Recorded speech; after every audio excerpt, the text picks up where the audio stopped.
Voltei, gente, rapidinho. Eu sou rápido. Quando o Zico lançava, sabia da minha arrancada, era logo bola na rede. Já conversei já com o Gerson agora, né, vai entrar aí. Eles estão se ajeitando lá. Cantinha de dinheiro, cantinha de ouro merece, né? Pô, já entrou aí, ó. Só aceitar o convite aí. É isso aí!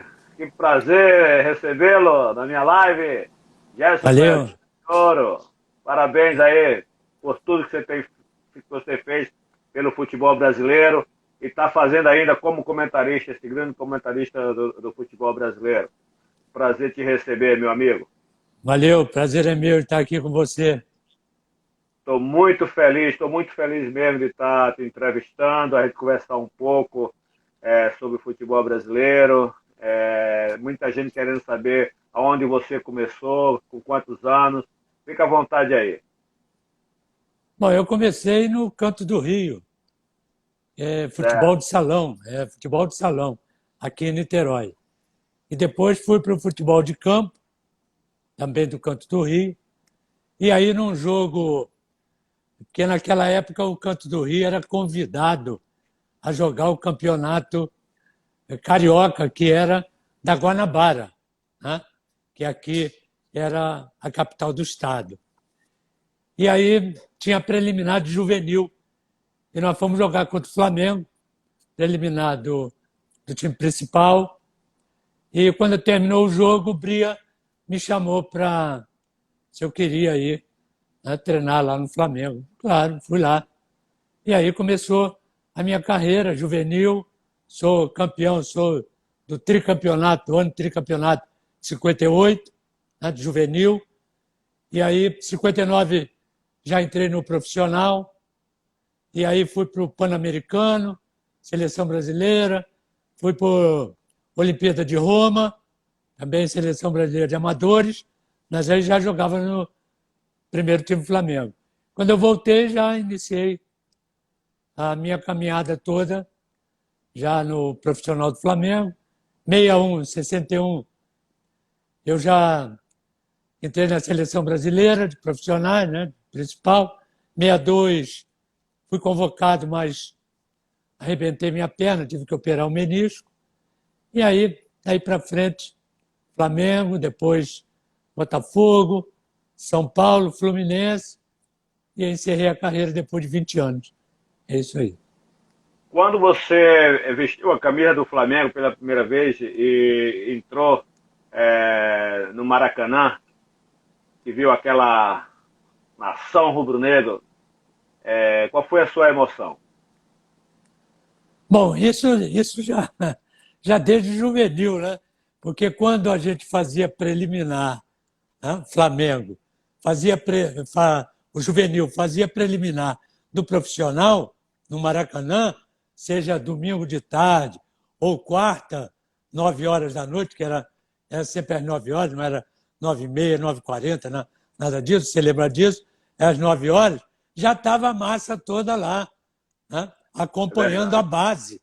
Porque os torcedores do Flamengo, eles não são torcedores do time profissional.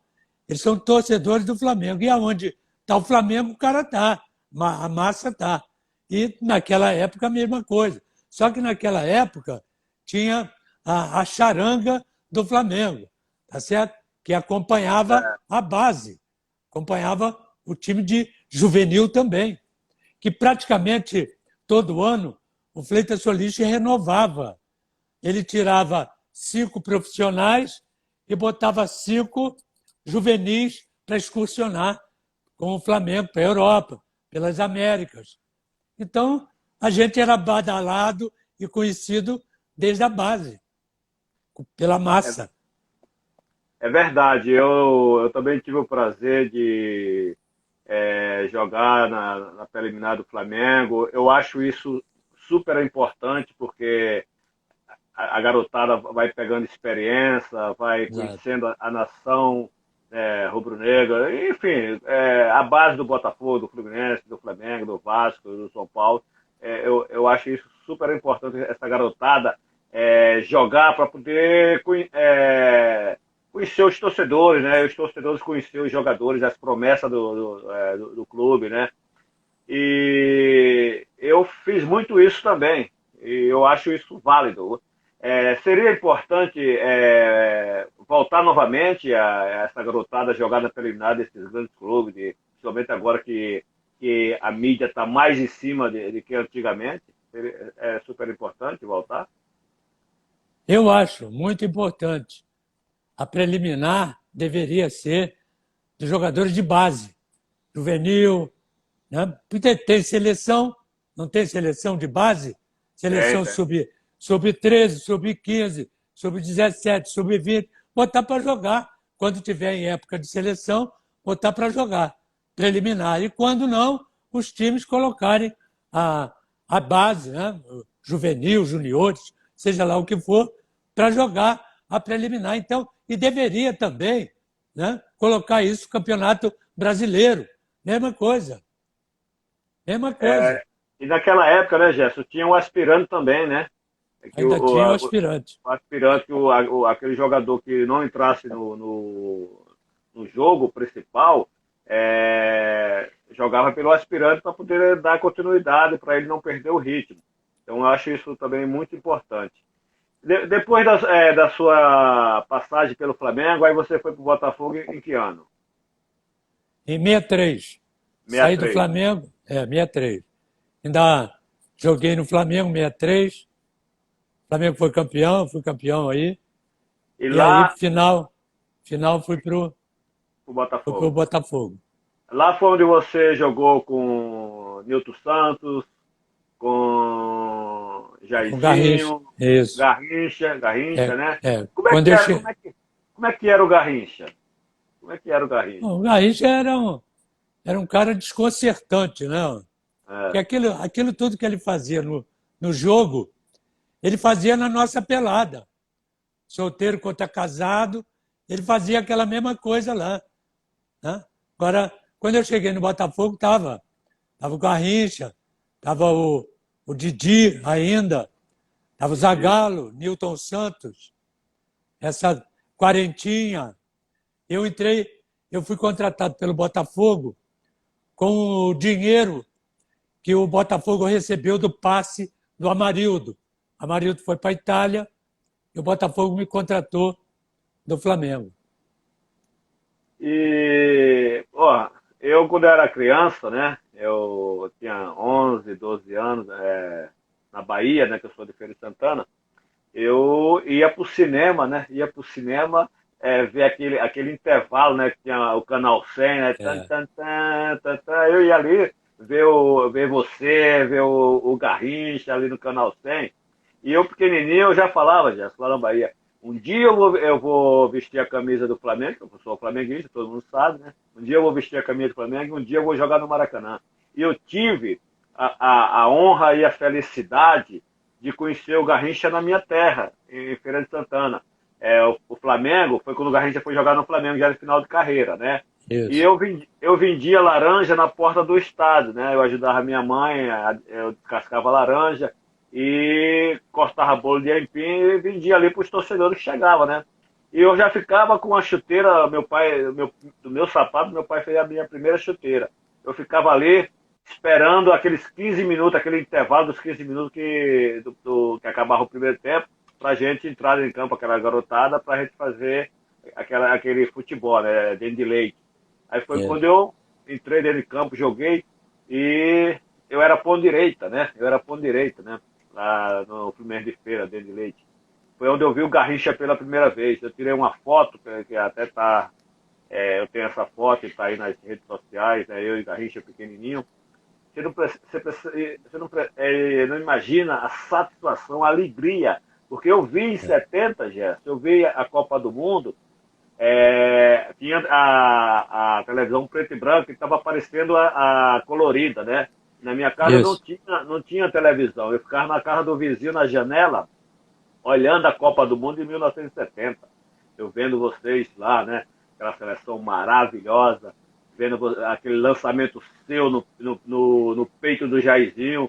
Parece que foi 1-0 contra, não sei se foi a Inglaterra. aqui um lance é o que você do meio do campo você lança que Jairzinho entra, mata no peito, dá um lençol no goleiro e pum, acho que foi contra a Inglaterra, não foi? Não, foi contra, acho que Tchecoslováquia. Tchecoslováquia.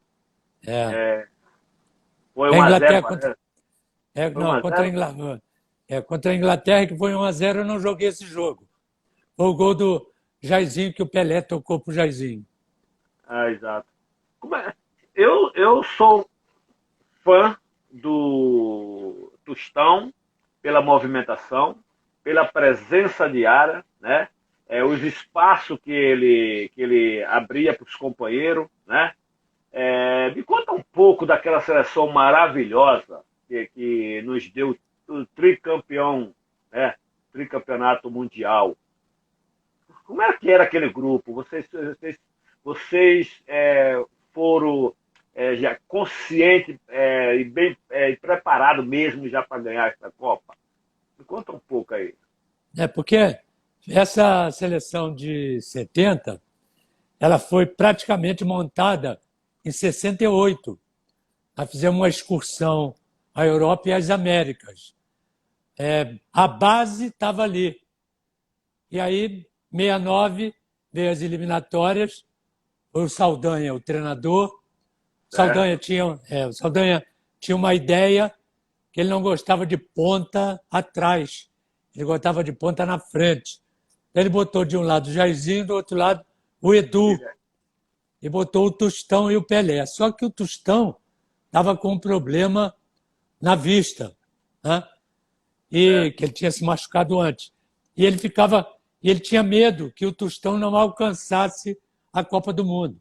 Então tentou colocar o Rivelino na ponta de lança. Rivelino deu 2 treinos, não quis, né? E aí entrou o Zagallo, chamou o Rivelino e colocou o Rivelino ali como um terceiro homem de meio do campo. E o Tostão e o Pelé na frente. Tanto é que o Tostão, quando nós estávamos lá em Guanajuato ou Irapuato, 2 cidades antes que nós ficamos antes de voltarmos para Guadalajara, para começar o campeonato, o Tostão teve um problema na vista, num derrame.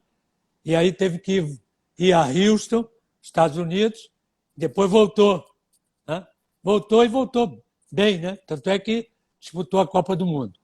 E o Zagallo montou aquele time. Né?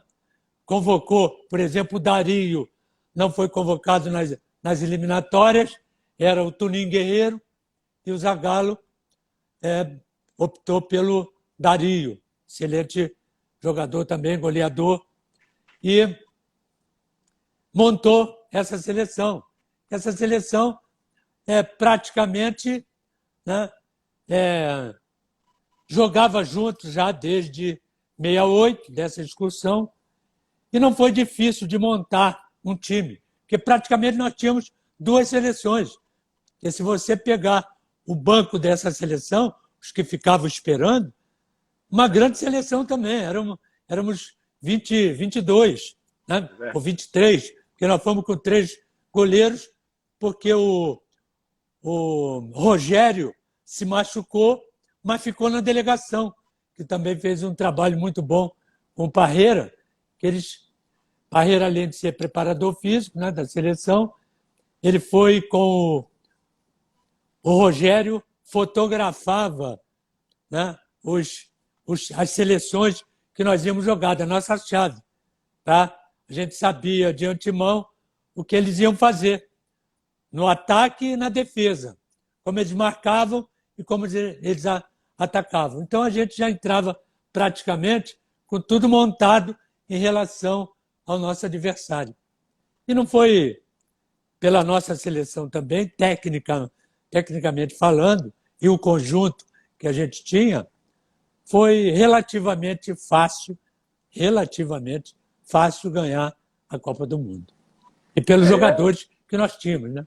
Exatamente. Tanto é que quando o Saldanha saiu, que o Zagallo assumiu como treinador e foi efetuado o treinador da seleção brasileira, houve uma mudança, praticamente uma mudança radical, né? Porque, porra, o Rivelino é um meia esquerda, ele teve que ir lá para a ponta esquerda, né? O Jairzinho é um Isso. centroavante, teve que ir para a direita, né? O Piazza um cabeça de área, foi para a quarta zaga, porque tinha o Clodoaldo ali.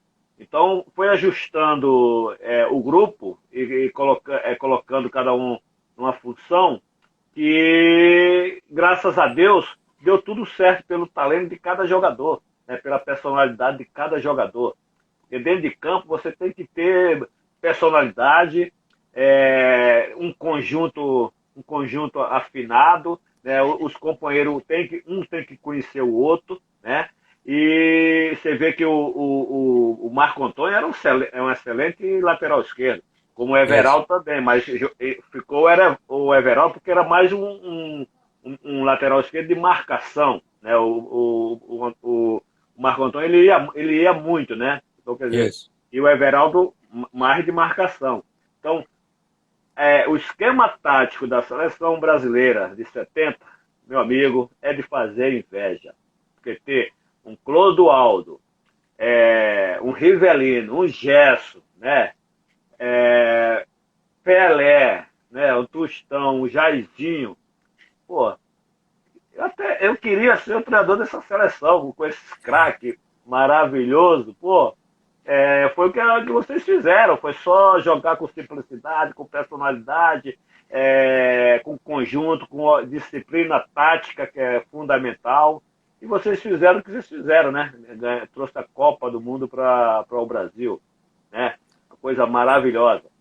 Agora, você esteve no São Paulo também, né? Esteve no São Paulo, um time maravilhoso. Uma coisa super importante é o atleta conhecer outros grandes clubes, né, para poder desenvolver o seu trabalho cada vez mais. E quando você parou de jogar, que você se preparou para ser comentarista? Ou você já recebeu o convite e você se tornou esse grande comentarista?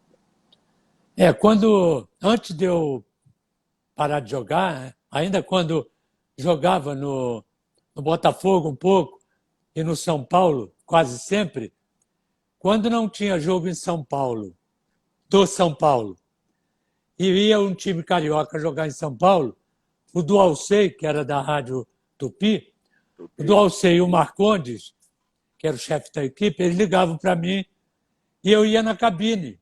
Estava em São Paulo, eu ia na cabine e aí batia um papo com eles, comentava junto, batia um papo e tal sobre o jogo, os comentários, no caso. É. E aí, quando eu parei de jogar, o do Alcei me convidou para ir para a Rádio Tupi, se eu gostaria de entrar na Rádio Tupi e tal, como comentarista. E eu fui para lá. Aí, como os comentários eram o Rui Porto, os comentaristas o Rui Porto e o Boa. Marcondes. E o do Alcei, que era o narrador principal. Tinham outros grandes narradores, Celso Garcia, né? Que é Flamengo, toda a vida. Celso Garcia, Celso Garcia tinha vários e vários excelentes narradores na Rádio Tupi. E resultado, eu fiquei lá, aí comentando, tal, que eu nunca quis ser treinador, porque eu não tenho muita paciência para aturar certos jogadores e certos dirigentes. É, Você sabe, você conhece muito bem isso. é Então, verdade. exato. Então, eu preferi ficar, era a minha praia, né? Eu gostava de conversar futebol, argumentar, discutir futebol. E aí entrei nessa carreira e estou aí desde. Eu parei de jogar em 73 para 74. Então eu estou nessa vida até hoje. E, por sinal, um dos maiores comentaristas do nosso futebol, ou do mundo, né? Pessoa que é inteligente, que conhece de esquema tático, que sabe o que fala na hora dos comentários. Eu só tenho mais é que te parabenizar pelo trabalho que você vem fazendo como comentarista, Valeu. tá? Agora, como é que você vê o futebol brasileiro hoje, Gerson?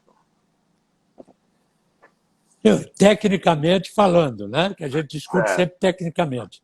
Acho mais ou menos. mais ou Por menos. exemplo, por exemplo, aquele time que você jogou e que foi campeão do mundo, vai ser difícil ter outro time daquele no Flamengo. No Flamengo. Esse de hoje, esse time de hoje do Flamengo é muito bom. Mas esse que você jogou era excepcional. Obrigado. Excepcional. Então Obrigado. vai ser difícil fazer outro time daquele. Como vai ser difícil fazer uma seleção, tá certo? Como aquela que jogou o Zico, o Júnior, não ganharam, mas era uma seleção excepcional. A de Como 82. a 82, como a de 70, vai ser difícil.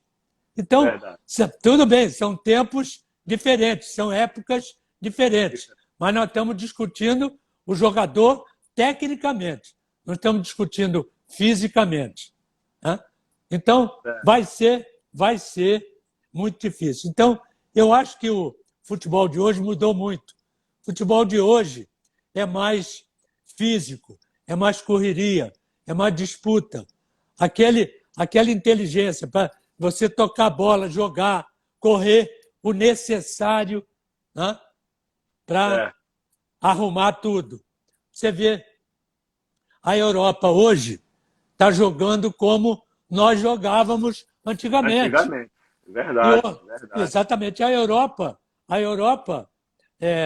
antigamente está jogando praticamente como o brasileiro está jogando hoje, que é mais correria, força, cruzamento, essas coisas todas. A Europa jogava assim. Hoje a Europa bota a bola no chão, toca o jogo. Né? Tem a maioria pensa para jogar. E hoje, você vê hoje, você está acompanhando, né? Nós estamos acompanhando o futebol brasileiro, ou futebol, até o futebol carioca. Né? Verdade, Estou verdade. deixando, tô deixando um pouco de lado o Flamengo, porque o Jesus trouxe aquela dinâmica do futebol europeu. E acertou o time. Só o toque. Tanto é que o ano passado ganhou tudo. Né? Então, o que, que Verdade. acontece? O que acontece? Hoje, o zagueiro sai numa cobertura e sozinho, dá um bico lá para a arquibancada e vibra.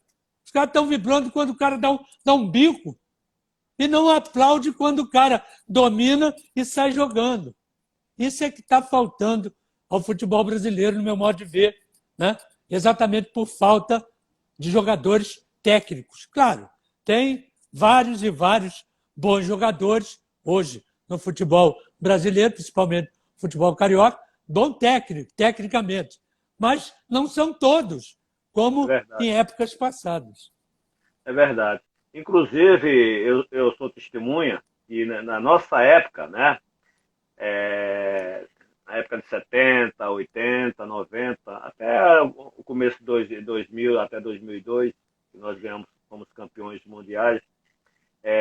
Antigamente, vinha estagiário para o Brasil, estagiar, assistir treinamento, assistir jogos no futebol brasileiro e treinamento dos clubes brasileiros. Na Gávea mesmo, eu cansei de ver 20, 30, 50 treinadores lá com a prancheta lá, anotando os nossos treinamentos, né? Exato. E o que você falou aí tem fundamento. É verdade, eu sou testemunha porque eu participei de vários jogos contra time da Europa, né? Que antigamente a gente ia participar de torneio internacional. E a gente jogava contra esses clubes, né? Jogava contra esses clubes. E o que você falou é verdade. Antigamente os zagueiros davam aquele chutão lá para dentro da área porque tinha um centroavante de 2 metros de altura para encostar para o companheiro que vinha de trás, para poder fazer a jogada, definir a jogada. E hoje não, hoje eles estão fazendo o que a gente fazia realmente, antigamente. Domina com personalidade, toca com personalidade, faz 1, 2, chuta sem medo, seja a distância que for, eles chutam. Por quê? Porque treinam o fundamento. Eles Exatamente. eles se aperfeiçoaram no futebol brasileiro e hoje estão fazendo o que a gente realmente fazia antigamente. E hoje, Exatamente. como você falou, o futebol hoje está super corrido, né? É uma velocidade que não tem tamanho, né? Você vai, ataca, daqui a pouco a bola já está lá no goleiro nosso, lá atrás. Aí a correria, né? É como você falou, tem que ter mais de jogador malandro, no bom sentido dentro de campo, que domina, que segura, que chama o jogo, que chama a responsabilidade, que vê Isso. um companheiro se movimentar e faz um lançamento de 20, 30, 50 metros, como você fazia na época, que deixava na cara do gol. A gente não vê mais isso. A gente só Isso. vê realmente que nosso futebol é uma correria. E nós temos que voltar a jogar o nosso futebol que a gente jogava antigamente. Essa que é a realidade, porque cada país tem o seu estilo de jogo, certo? Exatamente. Eu também acho isso. Acho que tem que voltar. E eu acho que até está voltando. Porque os treinadores estão entendendo que o futebol brasileiro é um futebol técnico, né? Acima de tudo. Um bom preparo físico, mas a técnica sempre é a principal meta, né? Deve ser a principal meta de um time e de um treinador. Exatamente. Então, tomara que volte, né? Os grandes Claro, claro. jogadores. Porque os nossos grandes jogadores, esses meninos que estão começando, estão indo embora. É Estão indo verdade. É embora, verdade. exatamente isso. E fica aqui, né? O jogador que tecnicamente não é tão bom, tá certo? E os veteranos que a Europa não quer mais, que estão voltando. Porque os principais 17, 18, 19, 20 anos estão indo todo embora. Esse aqui é o grande problema. Na sua visão, o que você acha que tem que ser feito? Bom, primeiro, né, não tem o que ser feito, porque os clubes estão de pires na mão. Tá? Os clubes estão devendo a Deus e ao mundo. Tá certo? Então, o que acontece? Quando tem um bom jogador na base, que ele tira e bota em cima, 2 minutos depois ele está vendido. E vende por qualquer dinheiro. Tá certo? Porque quando ele vai para a Europa, quando ele fica lá 2, 3, 4 anos e é vendido por uma fortuna para outro time. Esse aqui é o problema. A gente deveria segurar esses jogadores todos, né, o tempo máximo. Só que não adianta, porque você aumenta o preço do passe, você aumenta a multa, e a multa para os europeus é troco, ele chega aqui, paga e leva embora. Agora, você vê, tá indo embora o Cebolinha, que estava na seleção brasileira. Começou agora, entrando na seleção brasileira. Já foi embora. Ele daqui a É pouco, verdade. daqui a 1, 2 anos, é outro jogador. Você vê o Vinícius, que era aí Do do Flamengo. Flamengo, é outro jogador, tá certo? Está sendo adaptado em outras funções. Quer dizer, tem uma série de coisas, mas esses garotos poderiam, né, ficar aqui no Brasil, pelo menos jogar aqui 4, 5, 6 anos. Mas não, eles sobem da base, 1 ano depois são vendidos. E a gente fica a ver os nossos principais jogadores pela televisão. É um absurdo isso, mas é o que a gente vive hoje. Os clubes estão devendo a todo mundo. Você vê, tem clube aí devendo 4 meses de salário. E todo mundo entrando na justiça para receber. O Santos, o time do Santos, 3 ou 4 já entraram na justiça. E tantos outros. É isso. É verdade. Jéssica, como é que você vê hoje esse crescimento do Flamengo, né, esse planejamento que o Flamengo tem feito todos os anos, que está acima da maioria dos outros clubes aí? Como é que você está vendo o Flamengo hoje? Está indo no É, caminho certo? está no caminho certo, porque o Bandeira, né, o presidente Bandeira, o ex-presidente, ele mesmo disse quando ele entrou para dirigir para ser Flamengo? presidente do Flamengo, ele disse que iria colocar o clube nos trilhos.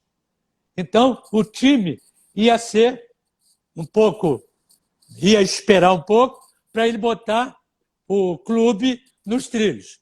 E ele botou, tá certo? Aí contrata um aqui, contrata outro ali e tal. Aí veio esse presidente. Com tudo que deixou montado o Bandeira, esse novo presidente fez esse time e contratou um profissional, né, de gabarito, né, para administrar o time. Antes estava com o Abel fez um bom trabalho, e aí entrou o Jesus, né, que trouxe, que eu disse ainda há pouco, ele trouxe a dinâmica do futebol europeu e encaixou no time do Flamengo. E os jogadores acreditaram nisso, acreditaram naquilo, exatamente, que ele pretendia fazer. Argumentou, treinou, montou o time. O Flamengo fez grandes contratações, tá certo? Para montar esse time, e montou esse time e ganhou tudo. E deveria ter ganho o Campeonato Mundial. Se as principais peças do Flamengo tivessem, nesse jogo da decisão do Mundial, tivessem jogado o que vinham jogando. E eles não jogaram. Se tivesse jogado, ganharia. Agora, então o time do Flamengo ficou ajustado. Mas as contratações que fez.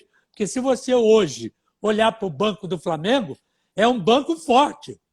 É um banco que você pode botar no campo que a técnica não vai cair. Quer dizer, então, o time do Flamengo está preparado para disputar qualquer campeonato. Claro, perde um jogo, como perdeu do Atlético Mineiro, vai perder outro jogo, vai empatar, mas vai ganhar muito mais, no meu modo de ver. Por quê? Porque é um time que já está montado e bem armado. Eu só acho que nesse jogo contra o Atlético, o treinador se perdeu um pouco, porque ele botou muita gente na frente, tá certo, para atacar, mas não teve ninguém para pensar o jogo, para pensar por esses atacantes que estavam na frente. Porque, por exemplo, quando era o Jesus fez isso, botou um monte de gente na frente. Só que atrás, no meio do campo, ele botou um armador. Ele ficou com um marcador, que é o Arão, e botou o armador, era Arão... Diego. Então, ele tinha o Diego. Quando ele tirava o Gerson, ou tirava o Everton Ribeiro, são os dois armadores, né, de um lado e o outro mais centralizado, ele tinha o Diego, que é um armador. Então, ele não perdia o talento da armação no meio do campo para os jogadores que estavam na frente. É mais ou menos parecido com aquele time que você jogou. Tinha o Adílio como armador, tinha o Tita como armador, tinha o Lico como armador. Quer dizer, essa galera toda armava para chegar na frente. Verdade. E tinha um cabeça de área também maravilhoso, o Andrade, né? E tinha o Zico, camisa 10, né? Esse a gente nem fala. Não, eu não falei. Eu não falei no Andrade, que era um pouco mais atrás, mais talentoso, e deixei o Zico para você falar nele. Eu fiz 826, né, gols, né? E ontem eu fiz 4 na minha pelada lá na Gávea, aí eu fui para 830. Isso. Eu gostaria de ter, né, do meu lado ali, o Pelé, o Zico, o Rivelino, ali o Andrade, Gerson, o Adílio, pô, aí a gente teria bem tricampeão mundial. Ei, Gerson, eu tenho dito nas minhas entrevistas o seguinte, que o planejamento que essa diretoria do Flamengo fez, né, fez várias contratações maravilhosas, o Felipe Luiz, o Rafinha, né, o Gerson, que encaixaram bem ali no time do Flamengo, e a contratação do Jorge Jesus veio com uma nova visão, né, para o futebol brasileiro. E jamais eu vou desmerecer os nossos treinadores, porque nós temos grandes treinadores brasileiros. É verdade. Não foi à toa que nós ganhamos 5 Copas do Mundo, né, com nossos treinadores brasileiros, e a Isso. gente não pode desmerecer nem esquecer esses grandes treinadores. Mas eu costumo falar nas entrevistas que o planejamento que o Flamengo fez e está seguindo esse caminho com cabeça erguida, com grandes profissionais nas suas funções, tanto na administração como no futebol, como na base também, descobrindo novos jogadores, talentos para colocar dentro do Flamengo e valorizar. E você falou que realmente tem que segurar. Tem que segurar. Mas tem hora que recebe cada proposta maravilhosa que não tem como segurar. Isso é a realidade. Exatamente. Mas eu te digo, como é que você está vendo hoje os nossos treinadores do futebol brasileiro? Olha, eu acho que, eu concordo com você, eu acho que nós temos grandes treinadores, né? Já, vou colocar dessa maneira, já veteranos. E outros grandes treinadores chegando. Surgindo, chegando. Exatamente, exatamente. Agora, se você puder, né, trazer bons treinadores lá de fora, né, para cada vez mais melhorar aqui dentro do país, eu sou a favor. Eu sou contra, eu sou contra a trazer qualquer um. Como jogador também, eu sou contra a trazer qualquer um. Para trazer, tem que trazer bom, para que ele passe alguma coisa aqui para os nossos jogadores e para os jogadores que estão surgindo da base. Porque você, para trazer qualquer um, é perder tempo. É melhor você ir na base, traz a base, do que trazer um jogador que não vai te adiantar muito e muito caro. Isso é que eu acho. Agora, eu sou a favor dos nossos treinadores. Eles dão aula, cara. Sempre deram.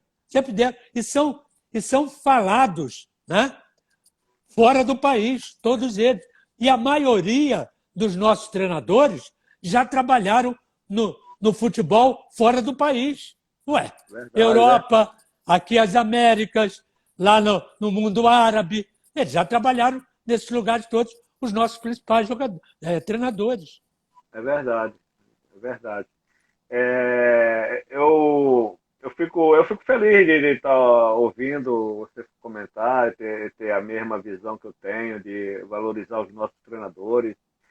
Nós não somos contra vir treinador de outros países, pelo contrário, desde que vem e traga coisas boas para a gente, que a gente possa colher coisas boas e implantar dentro do nosso futebol e recuperar o nosso futebol novamente. Claro que tem que receber e ser bem-vindo. Agora, eu tenho feito várias entrevistas com grandes centroavantes, né, do futebol brasileiro. Né? Eu fiz com o Reinaldo do Atlético, fiz com Dadá Maravilha, né, essa figuraça. É verdade. Quem tá mandando aqui um abração pra gente é o Lico, o Heraldo Leite e o Edu Coimbra, irmão do Zico, tá mandando um abração pra gente. Tá todo mundo ligado aí, tá te parabenizando pelo seu comentário aí na live. Então, isso, um abraço aí a todos. O Caio Ribeiro, grande comentarista também da Globo. Também. Fiz a live com Heraldo Leite, fiz com José Cunha, que está mandando um abração para você também. Tenho feito live com grandes treinadores do futebol brasileiro, fiz com Edu Coimbra, fiz com Zé Mário, fiz com Levi Cooper, fiz com Joel Santana, Papai Joel, fiz com Oswaldo de Oliveira, fiz com Abel, todo mundo mandando um abração para você. Então, mas a gente já falou sobre os nossos treinadores, né? Então, para todos eles mandando um abraço. Agora, eu fiz o curso, né, da CBF para treinador, mas eu fiz o curso para me tornar treinador de atacante, porque eu vejo que o futebol brasileiro já precisa de treinador de atacante. O que você acha dessa nova função no futebol brasileiro? Bom, o problema todo é que fazer gol, né? Você que foi atacante, você que foi centroavante e goleador, fazer gol é relativamente fácil. Agora, você tem que saber fazer. Esse aqui é o problema. Porque, às vezes, você entra sozinho e chuta para fora. Chuta em Verdade. cima do goleiro. Isso é falta de treinamento. É como, por exemplo, os caras às vezes me perguntam como é que você fazia aquele lançamento. Bom, eu sabia fazer, mas eu treinava para fazer. Eu treinava para chegar, não cheguei, mas chegar à perfeição. Então eu botava uma baliza de treinamento, de salto, na meia-lua da grande área e ficava aqui na intermediária. Eu tinha que meter a bola ali embaixo. Às vezes eu conseguia, às vezes não. Mas só que aquilo é, né, é um parado. E o atacante não. O atacante um pouco mais para cá, um pouco mais para lá, eu estava dentro do contexto. Mas eu treinava para fazer aquilo. Eu não fazia de orelhada. Então eu acho que atacante tem que treinar para fazer gol. O atacante tem que treinar para saber se posicionar dentro da área, para facilitar o trabalho dele, quando ele receber a bola, e o trabalho de quem vai meter essa bola. Tá certo? Verdade, Então, verdade. exatamente. Então, eu sempre escutava dos atacantes dos times que eu joguei, né, é o seguinte: nunca fica, né, de costas para o defensor. Exatamente, para o zagueiro. Você só vai levar trombada. Você tem que ficar do lado, entre um e outro, se possível, né? Ou de um lado ou de outro. Por quê? Porque quando essa bola chegar em você, você girou e entrou, ele só vai te fazer pênalti, ou você vai entrar na cara do gol. Por isso que o Romário explicava, né, muito bem isso, que ele era muito pequenininho no meio dos zagueiros. Então ele tinha que arranjar uma posição para ele ficar, para ele dominar e entrar, ou receber o pênalti, ou fazer o gol. Como você fez vários anos, né, por onde você passou. Ou você falou no Reinaldo. O Reinaldo é um excepcional atacante e com vários problemas nos joelhos. E foi um atacante excepcional. Fez gols maravilhosos, exatamente pela colocação dele dentro da área. Toninho Guerreiro, Pagão, Coutinho. E eu Careca. Careca. Esse cara foi um negócio fora do comum, tanto dentro do país quanto na Itália. Tá certo? Dario. O Dario botava uma bola no peito dentro da área, num cruzamento, com aquela galera toda perto. Ele botava no peito e fazia o gol. Você fez muito isso. Mas isso você tem que treinar para fazer. Tem que treinar, exatamente. Exatamente, para ficar mais fácil para todo mundo. Então, e eu, por exemplo, eu peguei, né, esses atacantes todos. Eu pegava Jairzinho, peguei Jairzinho como centroavante, como ponta. Roberto Miranda. Quer dizer, esses caras facilitavam para mim toda a vida, porque eles estavam sempre no lugar certo para eu meter a bola. Você pegou o Flávio no Fluminense? Flávio. Centroavante? Não, peguei o finalzinho dele. Pegou o finalzinho, né?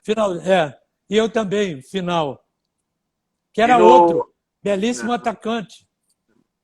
O futebol brasileiro sempre teve grande centroavante, né? Reinaldo, Careca, Cláudio Adão. Roberto Dinamite. Isso. Né? Cláudio Adão foi excepcional. Cláudio Adão jogou muito. Era muito inteligente também. Jogou do lado do rei, né? Jogou do lado do rei, né? Exatamente. Nós tivemos grandes atacantes. Muito bons atacantes. O Edu... E você estava falando que você está se especializando em treinar centroavante. Eu acho muito bom. Eu acho muito bom. E a mesma coisa, o Adílio, né, podia, né, conversar com os caras, com os jogadores de meio do campo aí, né? Quer dizer, porque que tem talento. Isso é importante. Que você vai botar aquilo que você aprendeu, né, aquilo que você fez muito bem, para o cara. Verdade. É importante isso. Como Bria, na minha época, Jaime, Nilton Canegal, faziam na base do Flamengo. Walter Miraglia, faziam isso na base do Flamengo. Verdade. E o Fleitas Solis também. Acho importante. o Flamengo teve grandes centroavantes, o Dionísio, o Caio Cambalhota, Isso. Doval, Henrique Frade. Henrique, grande centroavante. Eu comentei que do meu curso, né, na CBF, para ser treinador de atacante, é específico, né? Treinamento específico, não esquecer os fundamentos, que é importante, né? Por isso que eu falei que eu me inspirei muito no Vavá, pela raça, pela presença diária, né? O companheiro ia fazer uma jogada na linha de fundo, tinha a presença diária ali, o Vavá. A bola chegava nele e botava a bola para dentro. O Tostão... Eu joguei com ele. Jogou com o Na Vavá, seleção né? brasileira. O Vavá. Fala um Isso. pouco do Vavá para mim aí, porque eu me inspirei muito no Vavá. O Vavá era peito de aço. Né? Era o apelido dele. Ele não tinha Certo. bola perdida. Tinha bola perdida. É o que você está dizendo. Presença diária. Não tinha uma jogada de lateral que ele não tivesse na área. Uma. E não tinha uma vez que ele, o meio do campo com a bola no pé, que ele não tivesse bem colocado para você meter a bola para ele e ele fazer o gol. Ou não fazer, mas ele estava bem colocado. Exatamente. O Didi, eu e o Didi jogamos juntos na seleção brasileira. Tá certo? Com o Vavá de centroavante. Era fácil achar ele. Fácil. Porque ele sabia tudo dentro da área, era ele. E o Tostão?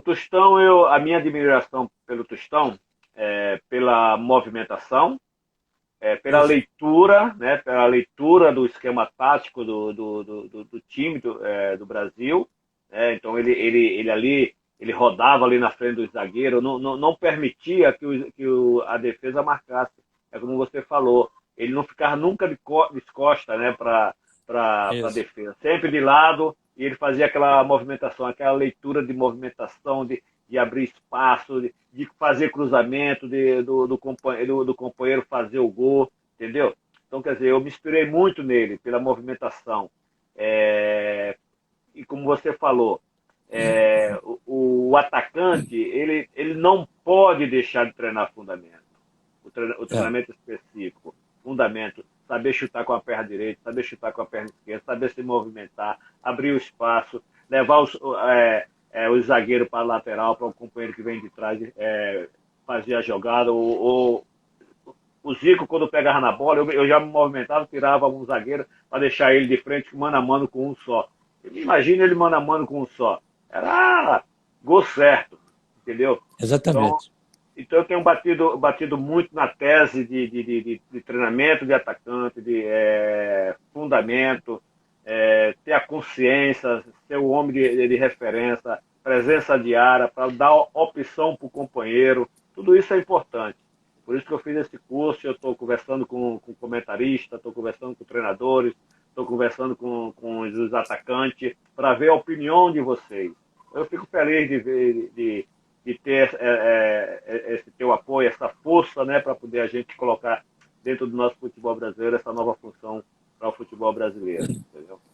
Eu acho também, já que você tem esse curso, né, e você foi um atacante brilhante, eu acho que nada melhor do que você, né, que já está dentro do Flamengo, né, poder passar isso, né, diretamente para os jogadores. Conversar com eles, sentar com eles. Isso é importante. Senta com o cara, né? Na concentração, no restaurante, né? no campo, né? No ninho de urubu. Senta e explica para o cara. Se o cara não entender, vamos para o campo. Aí, lá dentro das 4 linhas, vai ficar muito mais fácil, né? Para você argumentar. Eu acho isso um trabalho importantíssimo. Isso deveria ser, né, em todos os setores do time, tanto atacante, quanto meio do campo, quanto defesa. Porque a defesa também é importante. Você saber a hora que sai para a cobertura, como é que sai, né? A hora de dar chutão, a hora de botar no chão. Tem tudo isso. O Nilton Santos, que eu chamo de tio Nilton Santos, eu trabalhei na base com ele do Botafogo, ele ensinava os caras. Ele conversava com os caras, ia para o campo. Aí aquilo tudo, ele dizia, aquilo tudo que eu falei lá do lado de fora, vamos fazer aqui agora. Aí fazia ali. E eu pegava o meio do campo, tá certo? E a gente ia colocando para os garotos. É exatamente isso. Quer dizer que, como você tem o curso, né, você pode passar isso dentro das 4 linhas. E qual é o atacante que não vai querer escutar as coisas, né, boas boa do futebol, né? e importantes que você pode passar? Tranquilamente, cara. Qualquer um. É verdade, é verdade. Como é que era o Pelé? O Pelé era um cara diferenciado, né? Quer dizer, era igual, mas dentro das 4 linhas diferenciado. E eu até hoje, eu sempre digo isso, os caras ficam, né, achando uma coisa, achando outra. Eu até hoje não sei quem jogou mais, se o Pelé ou se o Garrincha. Até hoje. Porque, por exemplo, o Pelé, você, tecnicamente falando, né, você imaginava o que ele ia fazer, né, tecnicamente falando. Quando você chegava, ele já tinha feito. Porque o raciocínio dele era muito rápido. E já o Mané, você não entendia o que ele ia fazer, cara. Porque com aquelas pernas todas, tu ficava olhando aqui. E ele fazia aqueles dribles assim. De repente, ele jogava o corpo para um lado e tocava a bola para o outro. Quer dizer, você está para cá e ele já está passando aqui. Quer dizer, Gerson, eu quando eu ia para o cinema, eu ia mais para ver o Canal 100, para ver vocês ali, né? Quando aparecia as pernas do Mané Garrincha ali, dando drible, eu dava risada dentro do cinema, cara. Eu ria pra verdade. Caramba.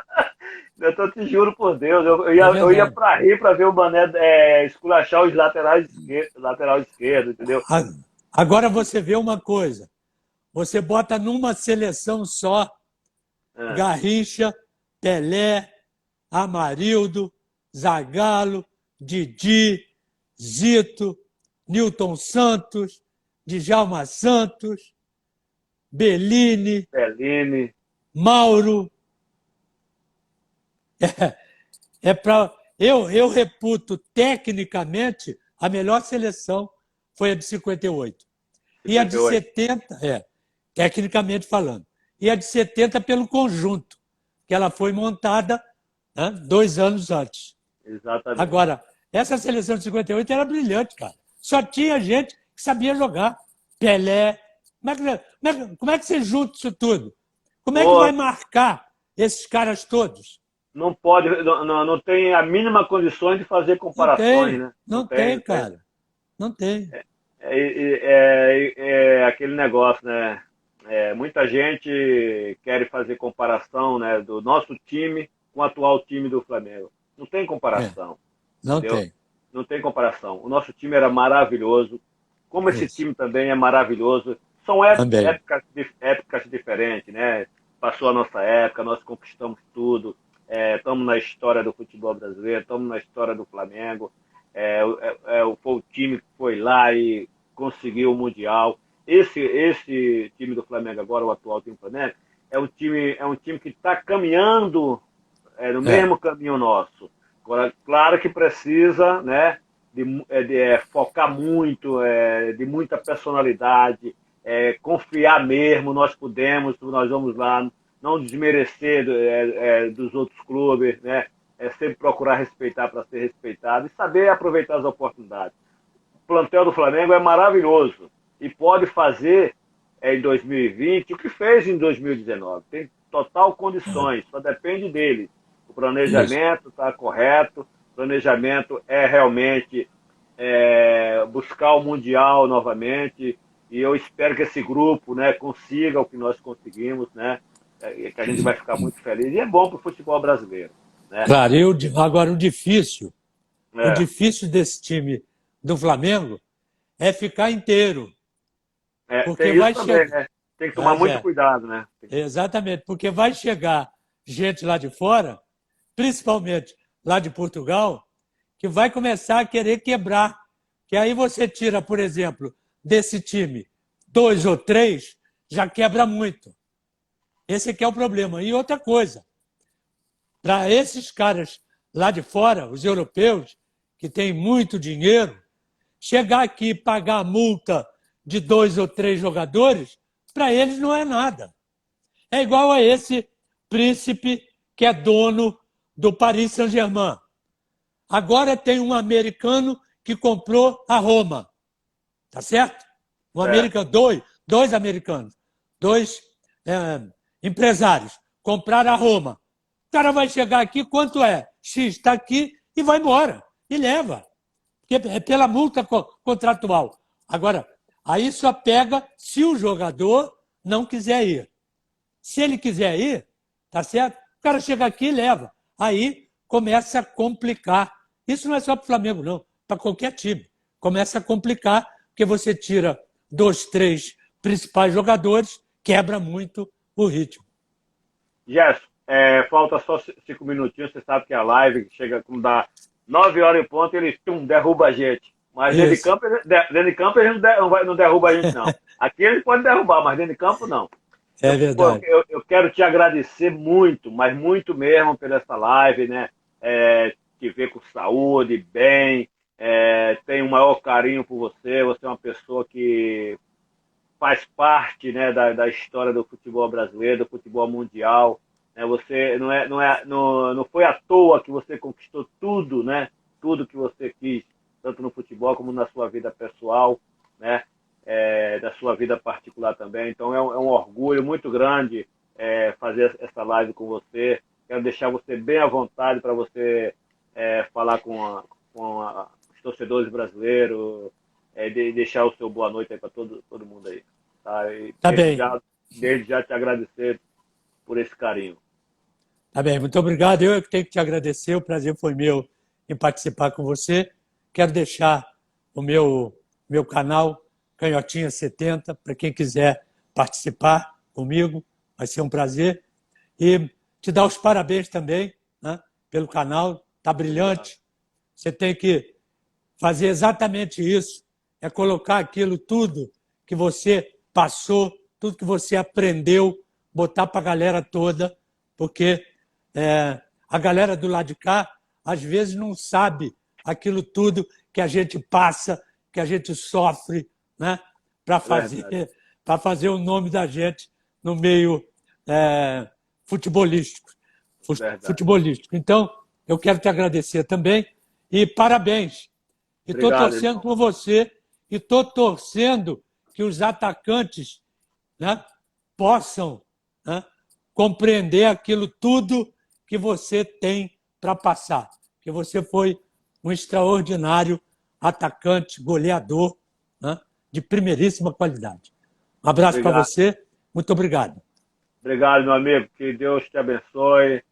Se cuida. Fica com Deus. Valeu, você também. Obrigado, estamos juntos. Um abraço. Obrigadão, irmão. Obrigado. Valeu.